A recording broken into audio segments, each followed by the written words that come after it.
পাখির মতন আকাশে ভাসছে মেয়ে। ঠিক পাখি নয়, পালক লাগছে ওকে। হালকা লাগছে, কিন্তু হালকা নয়।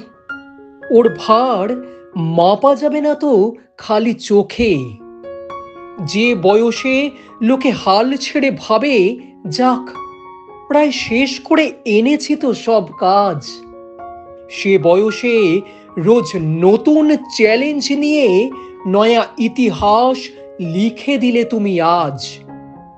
8 দিন পরে জানতে ফেরত আসা, দিন গেল, মাস গিয়ে গিয়ে হলো 9।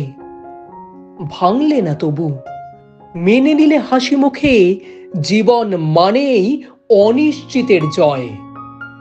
ফিরে এসে শেষে নিশ্চিত করে দিলে বাতিল হয়েছে এত দিনকার প্রথা। লাল কমলের বদলে এবার থেকে শিশুরা পড়বে সুনিতার রূপকথা।